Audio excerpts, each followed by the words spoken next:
Well, Joel, this is quite the show to return on. Guys, you would think I would be excited because the casual viewer is back on your boy Man's wrestling channel. You would think this will be a big return that, oh my God, we got a good show to return to. He's going to be happy that he started watching wrestling again. And perhaps the casual viewer might become a legit wrestling fan. Unfortunately, that's because apparently I've been missing out on a bunch of bullshit that's been happening the last 4 months. You have no idea. You have no idea. Guys, you would think during a time where we have, let's count it, no John Cena, no Randy Orton, no Sting, no Brock Lesnar, no Rusev. We just lost Cesaro. This guy right here. Yeah, he's gone, guys. He's gone for 4 to 6 months because of a shoulder injury. Just like Seth Rollins. We lost our world champion, Seth Rollins. I don't feel bad about that, honestly. His championship reign was crap, unfortunately, but that sucks, man. These are people who are not going to make WrestleMania. Maybe Sting will make it. Of course, Lesnar would be there. But Randy Orton, he's out. Rollins is out. Cesaro's out. We're talking about people who help carry the show. So you would think at a time, the flagship people. So in a desperate time when WWE needs, and I really mean they need to make shit happen. We need to create some buzz, some interest for their product. This is the show we get.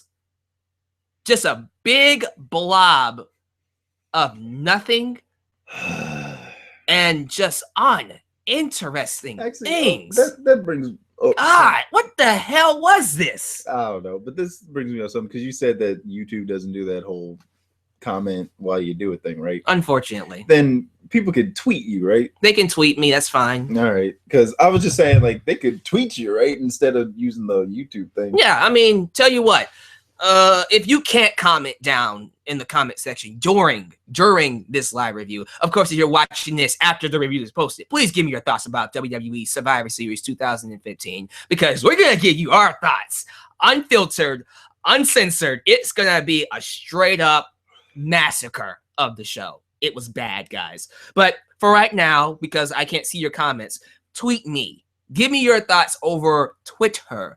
What you thought about the show, and we will discuss your thoughts after we give us our thoughts, and we'll do it live on Deluxe Man's channel. So let's just go ahead and get it out the way. Overall thoughts on Survivor Series 2015. I will happily go first.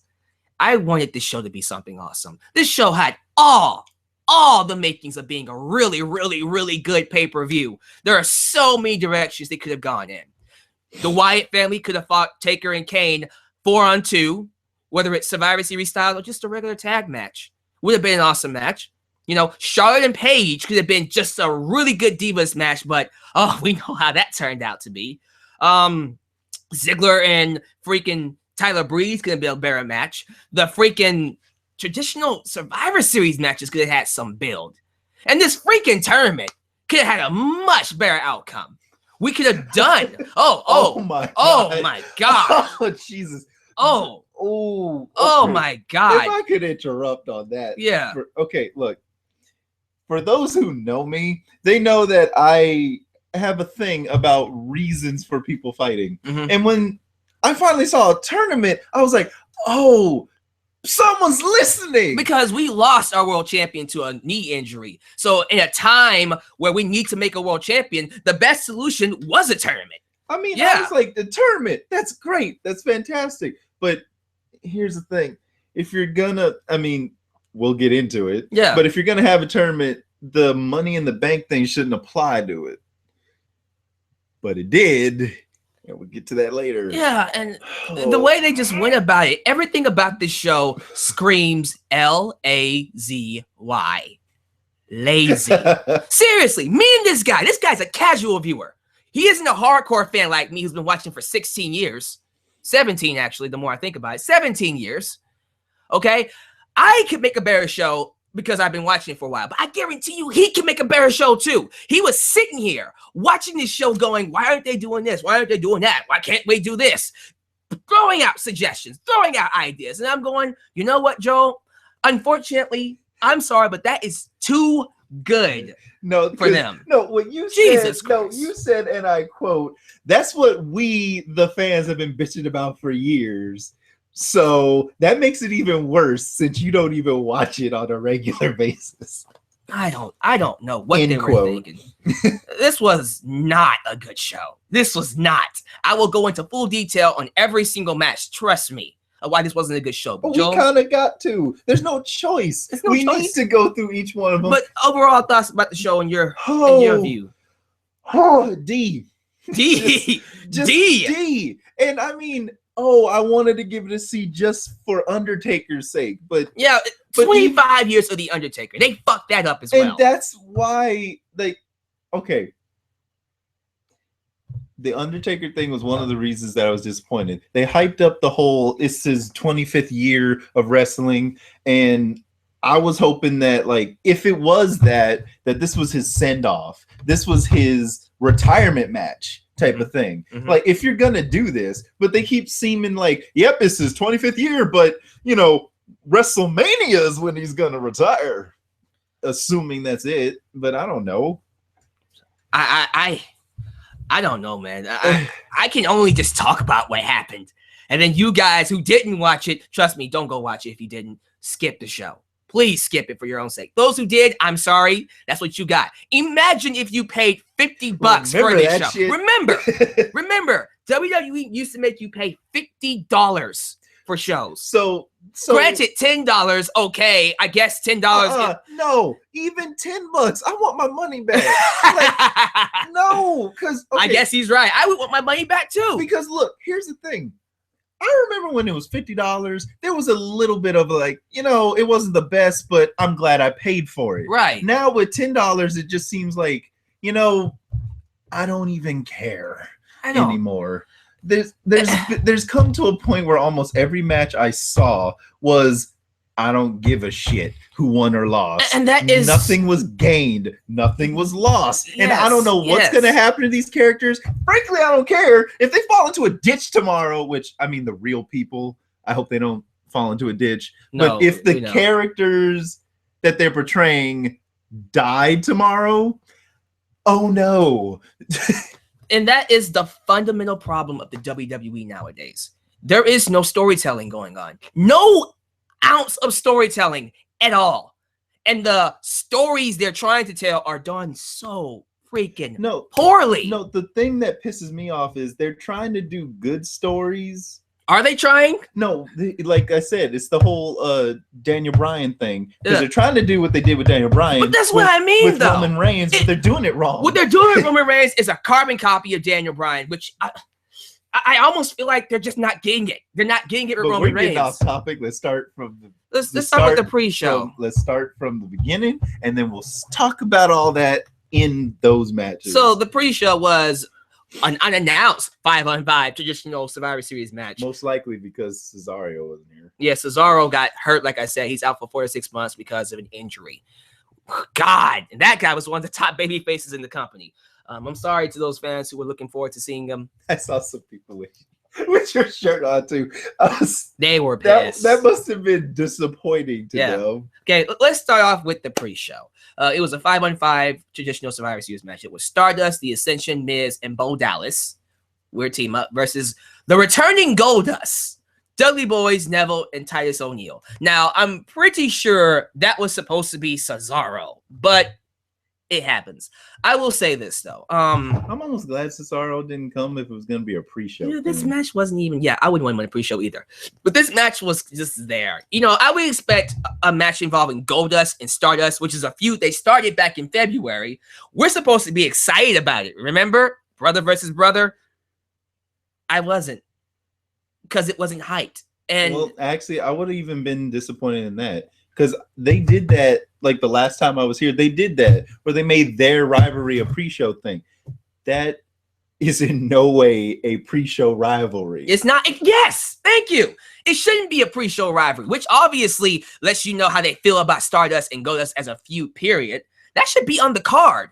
It should be on the card. Goldust and Stardust should be in a prominent feud that has stretched over months, maybe even a year. Goldust got put out of the company. Stardust has been, he's Cody Rhodes. He's been going off the deep end, trying to go away from Cody. They should be trying to use Goldust to draw him back into Cody Rhodes. But I don't even know what they're doing with Stardust. Stardust is he's just there. He's just there. And I know a lot of you want to be sympathetic to Cody because Dusty Rhodes passed away a few months ago. That's probably why they're not touching the rivalry anymore. They're not touching it. Well, yeah, but that's also why they're not touching the Stardust character, because that was a Dusty Rhodes character. And so they're trying to... Yeah, but that's not how you do it. If you really want to honor him, you either make it so that the character... you either make it so that Cody Rhodes actually steps down the title and comes up with a new persona, or make a single Raw episode where he's doing it for his dad. I mean, shit, since you guys mix up the lines between the real and the fake. Oh, we'll get to that. Oh, that's going to be fun.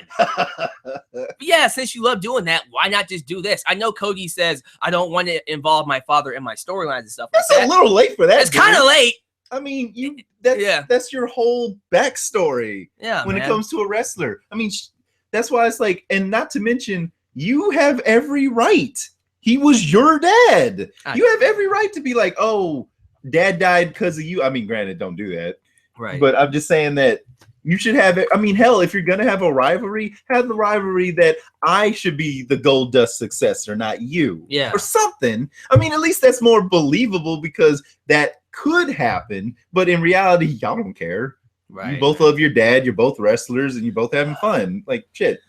Whatever the case, guys. So the baby faces. Oh no, I was just looking what was behind us. Okay. The baby faces won their match. That's Neville, Goldust, and you noticed that nothing important happened in that match. It was just, honestly, when I saw it, I was surprised. I was like, wait, is this the 5-on-5 that we were talking about? Why is there two?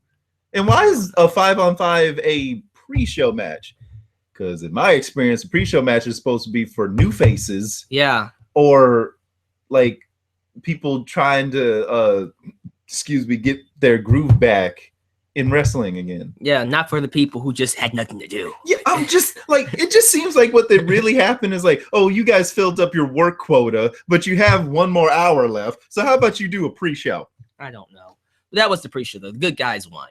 Then we get to the main card. We have the first of the semifinals or the tournament matches to crown the new WWE champion, which makes sense. You would be the first. Yeah, thing to show. You want to get the tournament matches out of the way so they have some time to breathe, and so they can come back later on and do the finals. That makes sense. Because things supposed to start somewhere and then escalate and keeps going. What is that? Is that called storytelling? It's called pacing. And pacing and storytelling. But it was Roman Reigns versus Alberto Del Rio.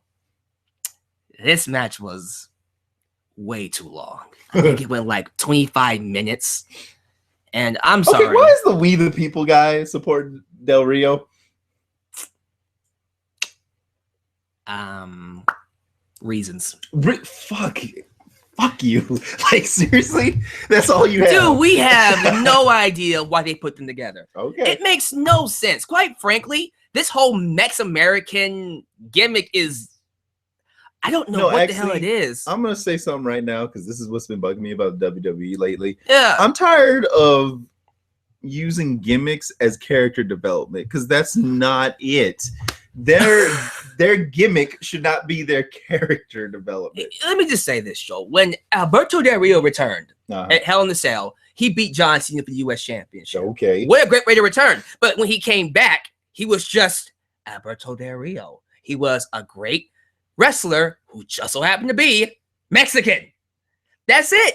And I felt like, why not just keep him as that guy? Well, I mean, I can understand why you would want to emphasize that. Sometimes simplicity is the best way to go. Well, because look, I can understand the whole idea. You want to emphasize that he's Mexican American so that you can get that crowd. Yeah. But you do realize that there's other wrestlers on your roster who are also of Hispanic origin that have garnered that niche audience, right? Without I personally constantly, hey, I'm whatever. I personally would have done this. Alberto Del Rio, before he came to WWE, was a champion, a world champion, a different promotion. Okay. AAA world champion.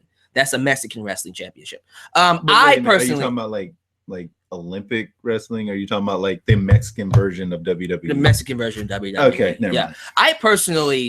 I don't know why they wouldn't do this, but I would have him come in still the champion. Why not carry both the U.S. championship and a different belt from a different company, setting him apart? Copyright reasons. Really? Well, it's that's the only reason. I mean, shit. If it wasn't, I would want like there to be a character that like went around the world and got everybody's championship. I would want to promote that. I would want, if I was AAA, oh my God, let our AAA world champion be at another famous wrestling company and let him stand out that way. Yeah, that way when he has matches against Roman Reigns and loses. Yeah, but that's the equivalent of you saying that Marvel and DC need to make a crossover with their best characters. Marvel and DC. Yeah. You mean how about Fox and Marvel? Like, because that's X-Men's owned by Fox. Well, no, I get what your point's trying to make. I mean, it's like you got two big powerhouses that say, "Hey, we're gonna let you borrow this guy, and we're gonna let you borrow this guy, and then have them fight." But it's such a pissing contest that it won't work. Well, I'm just kind of throwing ideas out there what I would do. So. But there's a lot of other things than just Zeb Coulter, who hated Mexicans, and he's joined up with Alberto Del Rio because that's why I asked. I thought you were all about like we the people. I'm pretty sure the guy that was born in Mexico wasn't he born in Mexico, or like what's the deal? Or is he? Del Rio came from Mexico. Yeah. So he's a Mexican citizen, right? Yes. Did he like get his citizenship in America? I don't know how he got became an American or something like that, but all I know is he's a Mexican. So Alberto Del Rio is not supposed to like someone like Zeb Coulter. So the pairing doesn't make any sense. That's what I'm saying. It doesn't. And to me, Del Rio came in so hot. People were behind him. He was awesome. Within a month, cold. Just straight up cold. This match against Roman Reigns was blah. I didn't care. I knew Reigns was going to win. Shocker. Shock. Shock of all shocks. Shock of all shocks.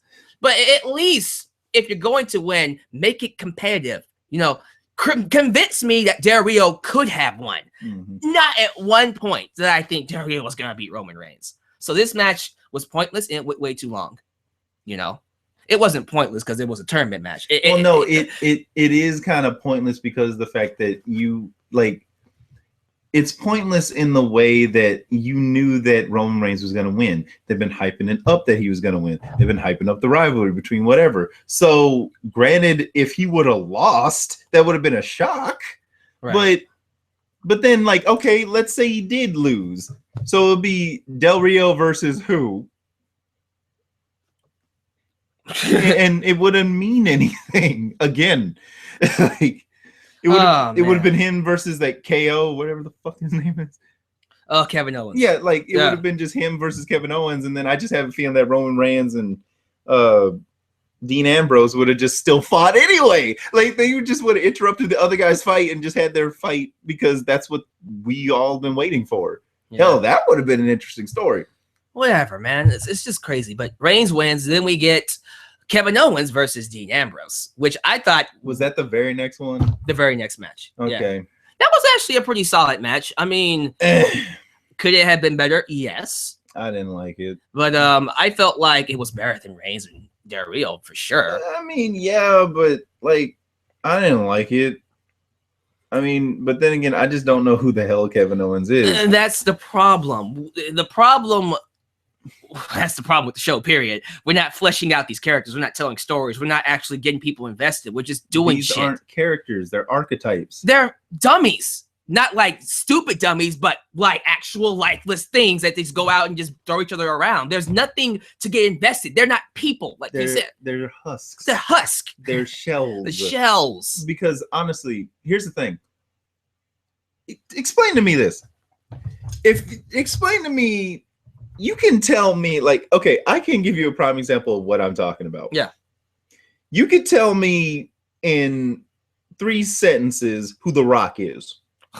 What's The Rock's personality? Deluxe man. Oh my God, the guy is a fucking badass who talks a lot of crap. He's Samoan, and he's charismatic, but he has a lot of catchphrases. Man, how many do we want to give? You want to go, if you smell what The Rock is cooking, or you will go 1-on-1 with the great one, or I'm gonna shine it up real nice, turn that sumbitch sideways. I can be here forever. Okay. The Rock is distinctive. Yeah. Okay, here's the next thing. Yeah. Why is he a badass? Because he calls people out and he backs up what he says. He doesn't care about making friends. He doesn't care about, if people like him or not. He's gonna be The Rock. He knows he's good. And he's gonna show it off. All right. Next then. Stone Cold Steve Austin. Oh boy. Who the fuck is he? He's a fucking rebel that kicks everybody's ass because he can. Fucking redneck from Texas, boy. Redneck. Who drinks a lot of beer, who loves drinking beer, toughest son of a bitch. DTA, don't trust anybody. What else you want?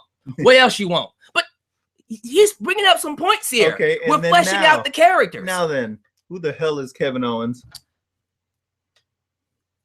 And I mean, actually try to tell me. I can tell you who he is on NXT. No, who is he here? NXT does not matter here. I know it doesn't matter, because on NXT he was a calculating son of a bitch who would attack his best friend to get what he wants, and he would tell you that he's doing it for a good reason, because he would tell you, I'm doing it for my family and my kid. I have a kid at home that I'm taking care of, so I'm gonna attack you and take your head off so I can make money to feed my kids. So in other which is very sadistic. Go ahead. So in other words, he's the kind of character that will do whatever it takes to get what he wants, regardless of the methods. Yeah. Right? Right. And I didn't see that guy here. I don't know who this guy is. He's just a fucking cowardly chicken shit heel who runs away when things get hard for him, because that's what WWE likes to make all their freaking heels. I can't crush this bottle of water. It just really annoys me that I get why you didn't like the match. I liked it more because it's a fresh match, and I'm a fan of Dean Ambrose and Kevin Owens. So I saw it with more of a rose-tinted glasses. Yeah, but I mean, that's not enough for me. It's not enough that, this is the first time this dickhead and this asshole fought each other. Yeah. I mean, I need more than that. What does he get from fighting him? What does he gain? What does he do? What does he do when he wins? What does he do when he loses? Kevin Owens is supposed to be the psychotic guy. I would think someone like him, when he loses, okay, you beat me, right? You're not going to win the championship. He's going to beat him up after the match. Yeah, I mean, okay, fine. Because he's a freaking character. Do something. You took my match, I'm going to take yours. I'm going to take your match. Or something. But no, he just goes out there and loses to Dean Ambrose, so what the fuck? Okay, we move on to the tournament. Next. So Dean Ambrose and Roman Reigns are your finals. We'll get to them in a second. Next match here is the second traditional 5-on-5 match. This one was the weaker of the two, honestly. It was Ryback and Lucha Dragons and the Usos. Okay, first off, I like the Lucha Dragons. Oh yeah, the Lucha. Yeah. Because I'm sorry, I don't know much about luchadors or masked wrestlers. Yeah. I miss them so much. Yeah, Rey Mysterio, your boy. I love Rey Mysterio until he got injured and couldn't show up anymore. Yeah, he left the WWE, unfortunately. But I missed him and guys like him because, unique style, one. Well, it's just before everybody else, I actually whoops. You're good. Before, if, as you guys know, I like John Cena, but if Rey Mysterio was still here, Rey Mysterio would have been my number one.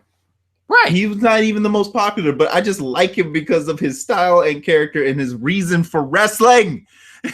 Yeah, man. Because that's the part I have a problem with. I don't know why these fuckers are fighting.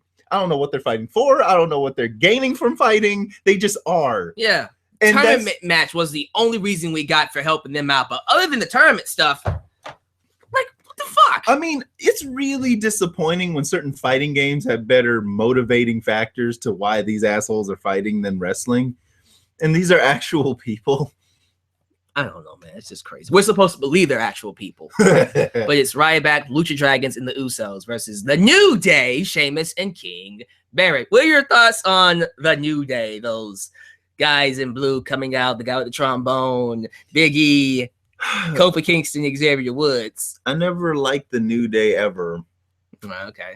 I mean, I remember back in the day when they first showed up, I was told that I should like them because it's an all black tag team. Yeah.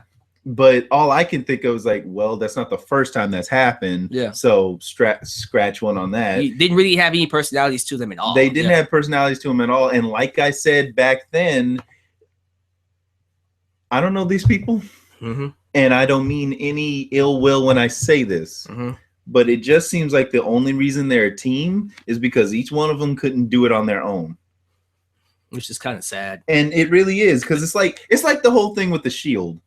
They were really cool together, and then all of a sudden they decide like, oh, well, let's split them off and try to make them individual characters. And all of them became main event players. All of them. And it's like, now, granted, I think Kofi Kingston and Big E can be main event players, but the WWE doesn't. I'm not saying that there isn't. It's just, it's like, okay, it's just about how you go about it. Right. Usually the idea is that you have one character who's really popular because he's the underdog or whatever. Then you got this other guy who's really dark and mysterious and you don't know where his powers come from. And the idea is that if they tag team, they would be even greater and more unstoppable, whatever. But instead, all I'm really getting is, here's a half cup of water. Here's another half cup of water. Maybe we pour them together, we get a full cup, and then yay. I mean, granted, that is the New Day, but it's a really good cup of water.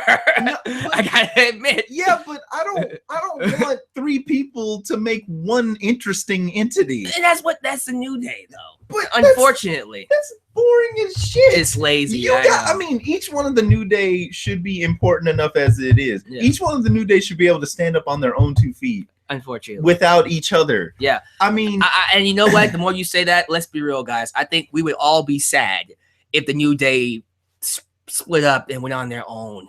Because I think if these guys are ever going to be popular, ever going to be famous in the wrestling business, this is it. It's going to be as the New Day. Unfortunately, in WWE, even sadder. It's going to be as the New Day. It is sad. It is, but that's the reality of the situation. This match, honestly, it was whatever. I think like midway during the match, the New Day walked off, and then it was Sheamus by himself to fight the rest of the because the one guy got pinned out, and then the New Day either lost or quit. They quit. They just walked out. And then it was just Sheamus by himself. And of course, all I thought was like, oh, he's totally gonna win because he's totally gonna beat up the other 3 guys by himself. No, I would have actually been impressed if he did, because that would have brought back the Sheamus that kicked Daniel Bryan in the face and won in 8 seconds. Remember that 18 seconds. 18, whatever. I know. Does it really matter? I don't care if it was 18 or what. 18 and 8 are different numbers, sir. Oh, they sure are, but he still lost. Yeah, he sure did. I mean, it didn't matter anyway. But I know what you're talking about. You want him to be a dominant wrestler, but because this is the story. This is the storyline shit that bugs the hell out of me. It's like, okay, let's say someone started off with Sheamus like I did on that WrestleMania, where he just showed up, kicked somebody in the face, and won in 8 seconds.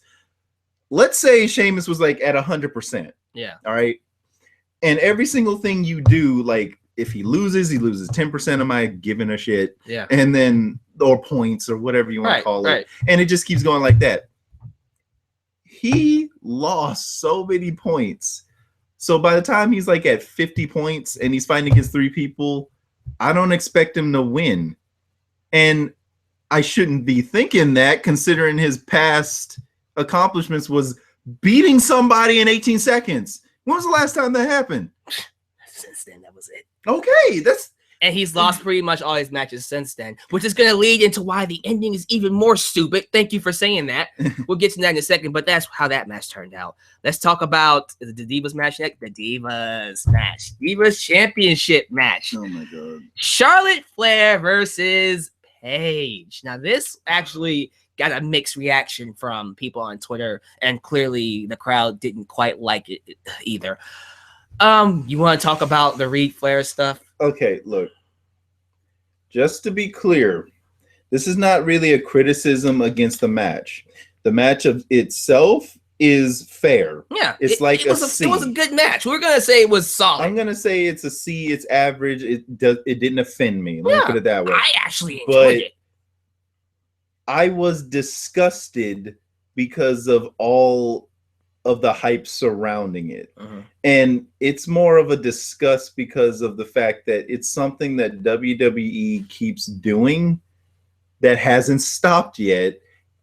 It's like they're not learning, and I'm gonna get to it, but just it's like I've talked so many times about them blurring the lines between their character selves and their real life selves. When they take actual deaths and actual robberies and actual suicides and actual assaults and stuff and put it into the ring, and I'm like, this is not necessary. No, it's not. This is like low-hanging fruit for you to use in here. It's not even propelling their characters forward. You're just having it in there you're putting it in there to create drama instead of there actually being drama. You mean like being a creative writer would create its own stories and create your own drama instead of being lazy, which is the word of this review, lazy, and grabbing something that, quite frankly, sorry to interrupt you, is not, like you said, unnecessary. It's not needed. Paige and Charlotte, they had a feud. They were fine. They were best friends. On NXT, they came up together. Charlotte and her were a team, PCB, and Charlotte won the belt. Paige wants the belt, got jealous, and said, you know what? Screw teamwork. I'm coming after you, brother. You, brother. Because I actually like that storyline. The whole idea. Simple works. I mean, the whole idea that like they work together, she got the belt, and then she's like, you know what? This isn't because of teamwork. It's because of me. Yeah. I actually won the belt without any help. Yeah. You only got here because of me. Divas and your Revolution. daddy The Divas Revolution is about me. I started this, not you. And I'm like, I get it. It makes sense. It was simple. And if they would have played off of that, this match would have been fine. But they had to go to the Reed Flair well. They had to use Charlotte Flair's dead brother in an unnecessary way without the consulting of Ric Flair and his wife. Without the consult of the parents. Yeah. Because, look, I saw that clip because we saw it before this, and I actually was disgusted with WWE because the first thing I thought of was like, this is the Hulk Hogan thing again. This is the CM Punk thing again. You guys need to make up your goddamn mind on what is the line and what isn't. Because if it's okay to talk about a wrestler's brother who committed suicide accidentally. Well, overdose. Well, I mean, overdose. I got you. But if you're willing to talk about deaths, then shit. Why don't you talk about the other wrestlers and their drinking problems, or the other wrestlers and their murder charges, or their rapist charges, right? Or like, why is it okay to talk about? Like, no, seriously, I just want to know because this is how it goes for me. If it's okay to talk about this, then explain why. And then once you give me that explanation, explain why we can't use this other shit. And guys, this is why it was hard for fans to get into the match. Okay, Paige and Charlotte honestly could have gone out there and had a 5-star classic. Oh. The crowd still would have not received it very well because it was covered in shit before it even got started. Oh, and let's not forget the fact that even WWE backpedaled on it. They tried to backpedal on it. They tried. It didn't work because fans on Twitter were messaging me about it. They were all like, why are these two having just a wrestling match? Didn't Paige insult her dead brother? Shouldn't she be trying to kill her right now? You're right. She should. No, but I'm talking about the fact that like even when the recap was happening, they just glossed over it. I mean, if you're going to put it on TV, you might as well go all the way with it. No, I mean, like, look, seriously. Here's the thing. I mean, I don't. God damn it! Look, WWE either submit a public apology or don't do this shit at all. Cause like, if you're gonna do it and then put it under the rug as if it didn't happen again with other shit, then why do it? I mean, either do it and grow some balls and live with it. No, I mean, like, grow a pair and apologize, or Yeah. don't do it at all. Yeah. I mean, damn, I would have even gave you respect if you would have just at the beginning just had a thing where it's like WWE would like to apologize for bringing this shit in here that had nothing to do with it. This is a Hall of Famers family, and we're sincerely something. Or, I mean, hell, you don't even have to do that. Shit, make it so that, like, at least if you're going to bring that kind of drama up, make it so that it works with the storyline and Paige gets her ass kicked. Yeah. And then afterwards, where do we go from there? Are we going to continue the storyline? Or if this is it, you know, do something where Paige either apologizes and Charlotte kicks her ass anyways, or they just, hey, it's over. It's done. The match just ends. So I'm left going, okay. Which brings me back to the whole thing before that we were talking about when it came to, when you think of a diva, what comes to your mind? Jesus Christ. And a lot of fans really thought Charlotte and these new divas are going to change shit. They're not. It's the same crap. This Divas Revolution is just a joke. It is. It's becoming a joke now. It's not even a funny joke. It's just a sad joke. It's not even sad. It's insulting. It's insulting. It is. Next match was Dolph Ziggler versus Tyler Breeze. Tyler Breeze wins. You know, I would think after beating Dolph Ziggler at the pay-per-view where he never lost. Survivor Series is Dolph Ziggler's WrestleMania. He never loses. He never lost at Survivor Series because this is his WrestleMania. He lost tonight. What happened? No big deal was made. Actually, I didn't even know it was that big of a deal. Because he didn't play it up. They didn't want to play it up. Tyler Breeze beats Dolph Ziggler. Well, I mean, no offense, but it's kind of hard to play that up when you have the tournament going on and the Undertaker. I mean, at best, this would be the third place thing. But still play it up to give this match some relevance. Tyler Breeze comes in. I want to beat the guy who never lost the Survivor Series, who put the Authority out of work last year when Sting came back. Remember that? Mm-hmm. But whatever. Tyler Breeze wins in an average match. And then we get 25 years of The Undertaker as he takes on his greatest opponent that he's ever faced. Oh, horse shit. Yeah, I'm shitting you. Man. It's The Undertaker and Kane versus Bray Wyatt. And not Braun Strowman as advertised, but Bray Wyatt and Luke Harper. You know, I would have actually believed you if it was the Bray Wyatt that first appeared. Yeah. Because, oh, man, I'm just so... Didn't they screw up Bray Wyatt? Did they ever screw him up? Jesus Christ. I mean, I don't know how else to say because I've said it before, but it's like Bray Wyatt was like my favorite villain of this show. Right. Because, like, don't get me wrong, I think Undertaker's great, but, like, the problem is, like, Undertaker's great because he's a walking legend. Yeah. I don't even consider him a villain because he's just a goddamn mountain that just shows up. Right. But Bray Wyatt, he's he's unique. Okay, if I were to like go like, okay, you know how like if we were to equate every wrestler with a type of natural disaster, right? Let's say that, for example, the Undertaker is an earthquake. Okay, that causes a lot of damage. Right.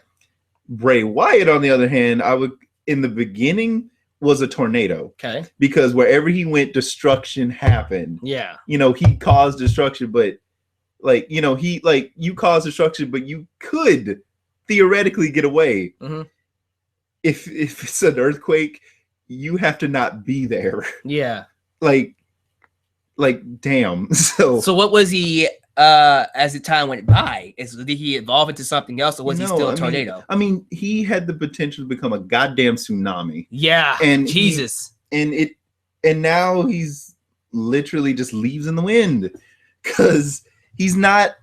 Remember how he showed up? It's like he leaped out of The Hills Have Eyes and showed up in the WWE. And now, instead of them actually playing him up like they used to make him so that he was the evil incarnate, he was that voice in the back of your head that made you do bad shit. Like, he was the boogeyman under your bed. Instead, now they decide that, oh, we're going to make him cool by him fighting cool people.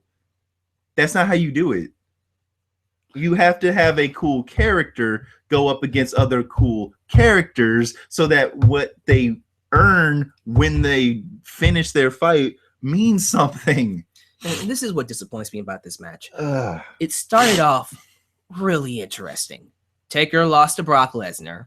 And what happens? Here comes the Wyatt family. All 4 of them come out. They beat up Taker. They carry him away. The very next night comes Kane. He comes out to avenge his brother. They beat him up, carry him away.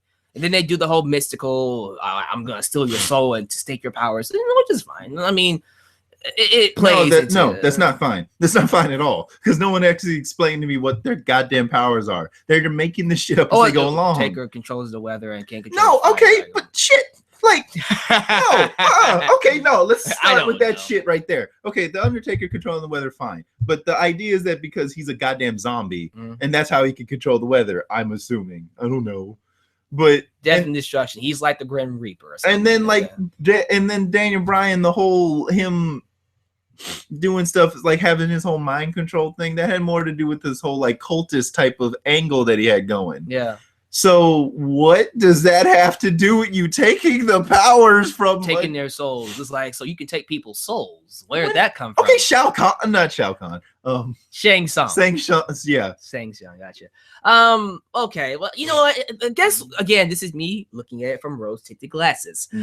I was like, you know what? Taker's about to be gone by WrestleMania, so I'll take any build up just so I can get to Brothers of Destruction versus the Wyatt family. And I mean Taker and Kane versus all 4 members, which I could have bought because those 2 came out and beat all 4 of those members up. They didn't like destroy them, but they ran them off. So I'm thinking, okay, it's gonna be 2 against 4. I would have bought that. It's a great challenge. Oh, but Deluxe, man, we can't have Taker lose on his 25th anniversary. Why? It's not going to hurt him. He's already a legend. He's the Undertaker. He can lose to Bray Wyatt, put him over, make him a tsunami. Yeah. Why not? And he lost 4-2. It doesn't matter. Or what if the Wyatt family lost? They lost to Undertaker and Kane. It's okay. You know, they could have really just went to that match. No, but see, this is that point. Undertaker winning means nothing. Well, yeah. The Wyatt family losing means nothing because the Wyatt family's already down here. Yeah. So them losing means nothing. But then they just took the cheap route and went, well, we can't have the Wyatt family just lose because that'll weaken them. But we can't have Taker and Kane lose because it's Undertaker's anniversary. So we're just going to do a match where Taker can win, but the Wyatt family won't get hurt. But it's an uninteresting match. Nobody gives a shit. Because that's what we got. Kane and Taker beat Bray Wyatt and Luke Harper in a tag match that nobody will watch again. Any callers on Twitter?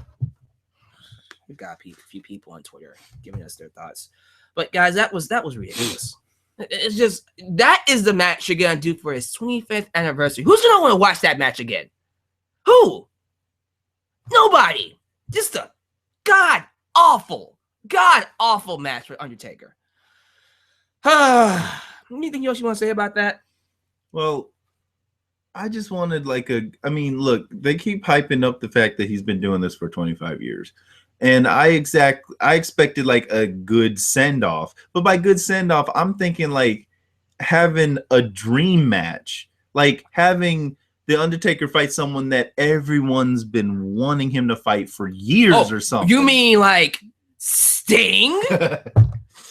Or somebody. I'm just saying, like, I mean, there should have been a dream match between him and somebody else that is on his level. Right. You want Taker's send-off to mean something.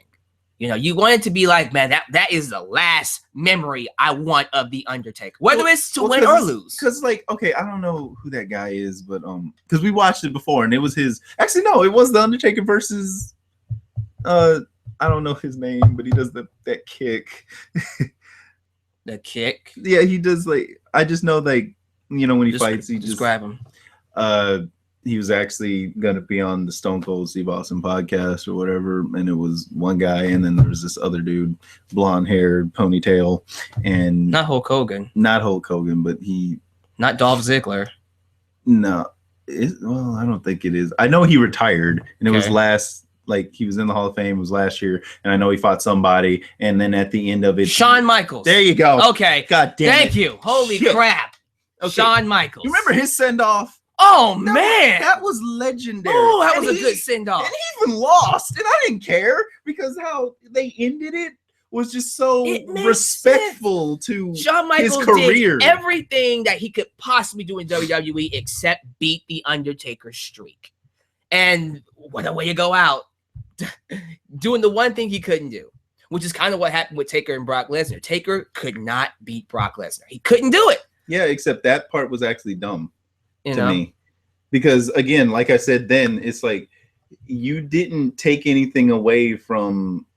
I mean, you guys acted like you propelled Brock Lesnar. He was already fine. Yeah. But him winning didn't propel anything. He just became the guy that beat the streak. Well, you could have given it to someone else. I know we can go into that conversation another time. But that's a whole other thing. But like I said, we could have done something a lot more with Survivor Series, but it's whatever. Whatever his final match is going to be at WrestleMania, please make it be something good. Don't give us something stupid like, I don't know. What's the stupid match you don't want to see? Like Taker versus Kane again? No. No, you know what I don't want to see? What? I don't want to see Daniel Bryan versus John Cena again. I don't want to see that ever again. I watched him do that match. There's nothing to gain by it anymore. Why not Daniel Bryan versus Undertaker? Ooh, now that's a good match. Oh, that's interesting. But I mean, or Taker versus. Would you be interested in Taker versus Cena? Not really. Necessarily, because it's happened before, right? Yeah, I don't want to. Yeah, I don't want to see Taker versus Lesnar again either. No. So the only logical match is Taker versus Sting. Mm-hmm. That is the only logical match they can do. Honestly, well, we'll see what happens because Survivor Series is not the way to send off Taker.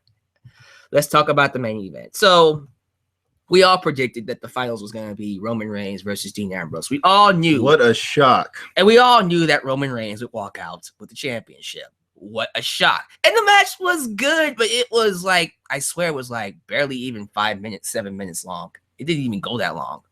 I wish that we gave him more time. But, okay, Roman Reigns wins. So we're thinking, what's going to happen? Is the Authority going to come out? Is he going to join the Authority? Is Ambrose going to become a bad guy, turn on him? Is Reigns going to just walk out as champion? What happens, Joe? He spears Triple H. Because Triple H comes out, yeah.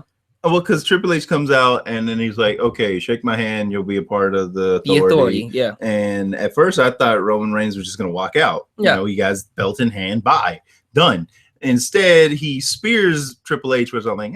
Fuck you, yeah. Triple H. Isn't that funny? And then Sheamus comes in with the Money in the Bank. And then you think that Roman Reigns has a chance at like making a comeback and like keeping his belt. Yes. But of course he loses it. Sheamus is the new champion, and also assuming since he shook the hand of Triple H that he's part of the Authority. He's the new Authority guy. We went from Seth Rollins to fucking Sheamus. Fucking Sheamus. And here's the thing. I don't even mind Sheamus being the new Authority. I hate how he got here. Motherfucking Sheamus. Especially since they used the Daniel Bryan storyline for this. This whole thing is all kind of screwed up. Let's talk about Sheamus for example. Mm-hmm. First off, Sheamus, what the fuck has he done since he came back? I don't know. He's lost matches. He hasn't really done anything. He hasn't been relevant even when he came back as this heel character. I was done when he went heel. I just there's nothing. There's nothing to Sheamus. There's no intrigue in him. And they decided to give him the freaking belt because they think that's going to pop a rating, make people want to watch this show. Nobody cares about Sheamus as your world champion. Nobody cares about Sheamus, period. And he's your world champion. So what we're going to get is Sheamus versus Roman Reigns going down into the freaking TLC pay-per-view and Royal Rumble. Good God. And let's talk about what you said about Daniel Bryan and Roman Reigns. Because... Okay, here's the thing.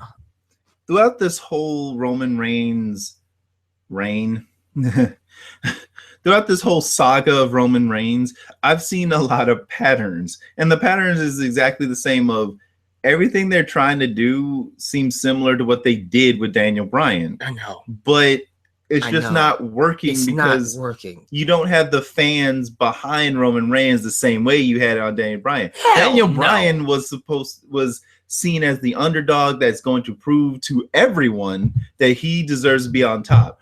Roman Reigns was the police of the WWE. He was supposed to be part of a team that kept the order. So he was already an authority. He was already supposed to be up here. He was already up here. He was already a badass. And now we're just reverting back to the whole Daniel Bryan build-up. Oh, we're going to give him sympathy. We're going to get him real close, and we're going to screw him out of the championship because it doesn't make any sense. Well, because that's the thing. I mean, he was already up there. And if you're telling me that he went downhill because the team broke up, that didn't seem to faze him. This is the problem with John Cena. Let's talk about John Cena. He's not here, but WWE had this obsession with making John Cena the underdog. Always the underdog, always the one that struggles. When in reality, he was the obstacle. He was the guy to beat. Roman Reigns is the guy to beat. He is not an underdog. He shouldn't be an underdog. He should be the guy walking out there going, I'm going to fucking punch your lights out. You have to come and beat me. I'm not scared of you. You should be like The Rock almost. Yeah. Calling people out, talking mess about them. Yeah. But instead, he's struggling. He should be going in there beating asses, knocking people out left and right. Boots to asses. Boots to asses. But no, we got to go the Daniel Bryan route with Roman Reigns. And it's ridiculous. It really doesn't fit with his character. It doesn't fit with his character, and it's not going to work. It isn't going to work. No one wants to see Sheamus versus Roman Reigns. Good luck building that match. Good luck building it. Because that just sounds... That's what we have to look forward to, honestly. Oh, my God. Because even if Sheamus loses the belt, there's still going to be a revenge match, regardless. So... What did this show do? This show did... Honestly... This is why we're giving it, this show is getting a D, because in terms of giving us a good show, it failed. In terms of getting us excited for future shows, it definitely failed. Where do we go from this show? Where do we go from Survivor Series? Anybody? Yeah. Nowhere. What a terrible, terrible, terrible. And I'm looking at Twitter right now. I'm reading your tweets. Overall, people say it was bad. They said they did not enjoy anything about this show. Not one person said the show was good. Not one person.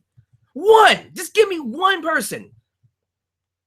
Wasted my time right here. Wasted my time. Garbage show. Worst show of the year. I feel sorry for the casual viewer that this is the show you returned on. Yep. Just when you think the Wyatt family is relevant again, WWE finds a way to ruin him. I fell asleep during the Tyler Breeze versus Dolph Ziggler match. I can't wait for NXT. I wish Lucha Underground will return. Survivor Series was so bad that it makes me want to go from being a legit wrestling fan to just being a casual viewer. What the fuck, WWE? What the fuck, WWE? WTF. This is over and over and over again. People didn't like the show. It's just, they failed. This was not a good show at all. This was a disaster. Definitely one of WWE's worst pay-per-views this year. And it's a representation of where the company is now. Not just when it comes to their roster, but in terms of creative, in terms of direction, and in terms of just how far they've fallen off. And it's weird, man. I sometimes wish that they would go back, and I think they I don't think they do, but go back and watch some old Raw episodes. Go back and watch some old pay-per-views and see what they did, and then compare it to what they're doing nowadays. I'm not even saying go back to the Attitude Era. Go back to 2005, 10 years ago. That's fair. Not the Attitude Era, but still when WWE was good. And they're missing so many elements to their show. We're missing pacing. We're missing storytelling. We're missing character development. We're missing characters. Let alone good, solid, ground and pound matches. Well, see, this is exactly my problem. Yeah. You were telling me how each person has, or that one person had like 3 different finishers, right? Yeah. Why doesn't everyone have 3 different finishers? We all gotta have one finisher. Well, I know everyone has to at least have one because that's like their trademark. I know what you're saying. But I know what you're saying. What you're saying is, why does every single match have to end with the same fucking move? Why can't this guy beat this guy with this move, or have to beat this guy with all 3 of his finishers? You know, have a different way of beating different people to show how versatile of a wrestler you are, and to delve more in depth with who these people are. Make them into people, 3-dimensional characters, not just 2D plastic bottles. God, this show made me mad. I'm sorry you had to come back on this. But that was Survivor Series, man. It was not a good show. It was just not a good show. Right? Yeah. I mean, Joel, before we cut things off, man, I gotta get your final thoughts. I mean, what do you have to say about this show overall? What if you were talking to anybody in WWE as a casual viewer, what would you tell them? That's quite okay. Yeah. If anyone's listening from WWE, which I doubt, because I doubt you really give a shit about what 2 guys are talking about your show. Oh, you would think. Because most of the time you guys are just going to do whatever you think anyway, and you already got our money since we subscribed to the payment service. But look, oh man, I really got to make like a top 10 of the reasons that you guys piss me off. But look, y'all are going about a lot of things the wrong way. I don't know if it's about censorship. I don't know if it's about copyright stuff. I don't know if it's a legal problem, but you need to make up your goddamn minds on what you want to do. If you're gonna bring in some personal stuff in the wrestler's real life, you need to have an actual line on what you can and cannot do. So, in other words, have an identity of who you are and what you do. I mean, you guys used to stand for something. Yeah. And I don't know what happened.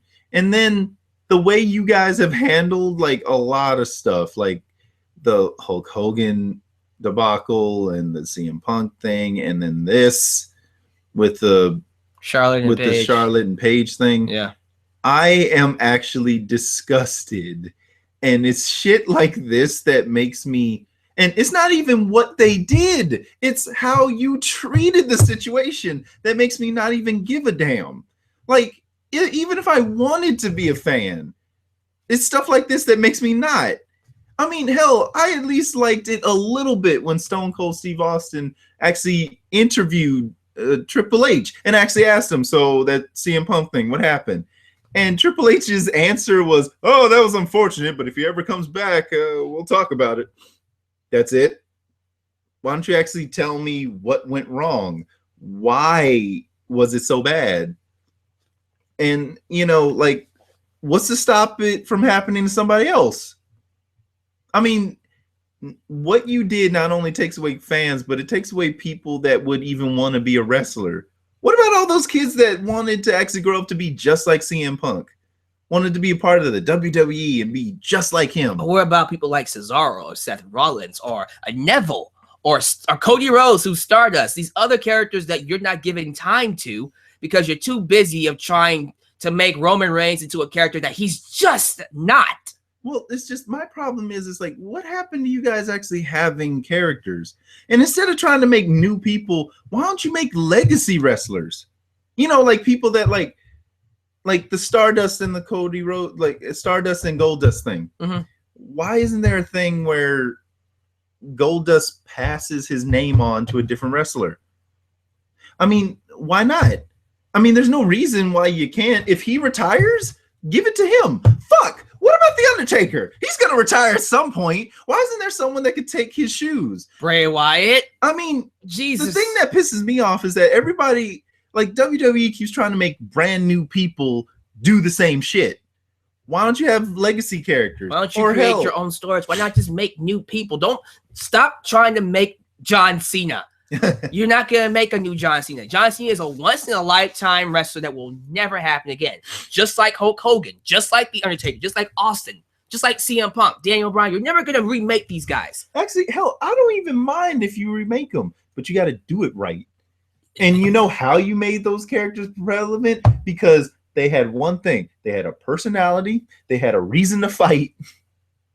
And they had a purpose. They had a purpose for being here. Yeah. CM Punk was there because not only did he believe he was the best, but he proved it. Yeah. And he did it with attitude. And he did it in his mind the right way, you know, not drinking, not doing drugs, right? Being the perfect symbol of what a wrestler should be. He had a purpose. He had a reason to be there. And that's why fans got behind him and they believed in that character. And you know why people like The Undertaker? Is because he was this unstoppable force of nature that could not be thwarted by anyone. Undefeated. 21-0. You kidding me? For WrestleMania.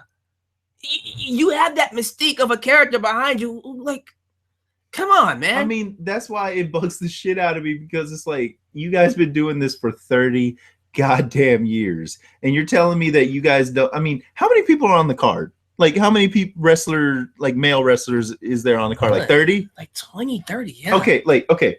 You're telling me that there's not 30 of them that are 30 different archetypes of wrestlers that all have their own reasons for fighting. You're telling me that you cannot mix the underdog character with the patriot character, with the anger management character, with the undead character, with the with the anarchist character? Why not? I remember how, like, back in the day, and when I didn't even give a shit, but like back in the day, like in the 1990s, each wrestler represented a different thing for each fan, so that fans could get behind them. What happened to that? I don't know. You know what, Joel? I'm gonna end it with this. The next pay-per-view is called WWE TLC. Okay. We are not gonna review that show. Instead, we're not. No. We are going to review a different show. Okay. We're going to review, you guys are going to be happy when I say this, we're going to review WWE NXT in London. That's the other pay-per-view for WWE.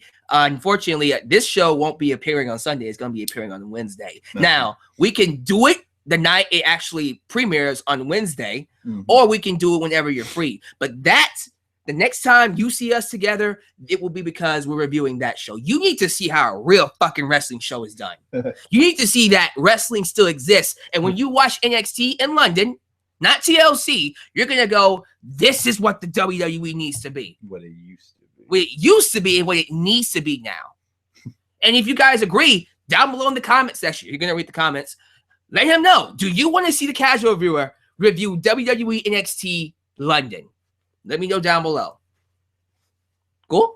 Cool. Any final thoughts before we close out? I think we're good. Man, it's like, fuck you, WWE. Just like, get your shit together. Seriously. Like, WrestleMania 32 is coming up, and we're trying to pack out that Dallas arena of 102,000 fans. You're not going to do it with Sheamus as your world champion. You're not. You're just not. With that said, like me on Facebook, subscribe and like me here on YouTube, donate to my Patreon if you would like to contribute to the growth of this channel. Thank you for watching. We're giving Survivor Series 2015 a D. Not a good show. Skip it. Please skip it. And do we dare talk about what happens tomorrow night on Raw? Let's just hope whatever they do tomorrow night on Raw makes up for what we got tonight at Survivor Series. With that said, this is your boy, Deluxe Man, and the casual viewer signing off. See you guys next time. Peace.